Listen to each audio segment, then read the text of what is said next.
Hello everyone, আসসালামু আলাইকুম। This is Mehdi Hasan and welcome to my page and YouTube channel. So আজকে যে টপিকটা নিয়ে কথা বলবো, আমরা হচ্ছে অনেকে 4th ইয়ার স্টুডেন্ট যারা থাকি, তারা রিসার্চ বা থিসিসের টপিকগুলো খুঁজে পাই যখন আমরা প্রফেসরের সাথে কথা বলি। যখন আমাদের প্রফেসররা জিজ্ঞাসা করে যে তোমার রিসার্চ ডোমেন কি বা ইন্টারেস্টটা কোন ডোমেনে, তখন আমরা কিছু বলতে পারি। তো আজকে আপনাদের সাথে ৩ টা বেস্ট টিপস শেয়ার করব, যেটা হচ্ছে আপনারা ট্রাই করতে পারেন।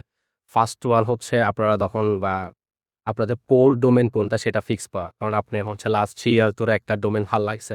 এমন না যেটা আপনার AI/ML হাইপ আছে দেখে আপনাকে AI/ML এর উপর রিসার্চ করতে হবে।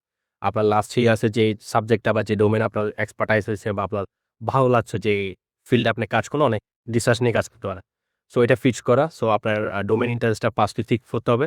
দেন সেকেন্ড ওয়ান হচ্ছে যে আপনার যে রিসার্চ ডোমেনটা থাকে ওটার হচ্ছে ফিউচার ওয়ার্ড আর লিমিটেশনটা পড়া। দেখেন যে প্রত্যেকটা রিসার্চ পেপারের আপনার হচ্ছে লাস্টে ফিউচার ওয়ার্ক আর লিমিটেশনটা থাকে।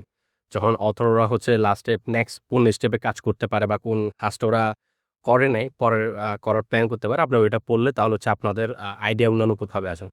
আর থার্ড ওয়ান হচ্ছে প্রফেসরের সাথে আপনার কমিউনিকেশন স্ট্রাকচার ওয়েতে করা। যেমন প্রফেসরের সাথে আপনি জাস্ট আপনার রিসার্চ ভালো লাগে পড়বেন, এরকম যেন না হয়।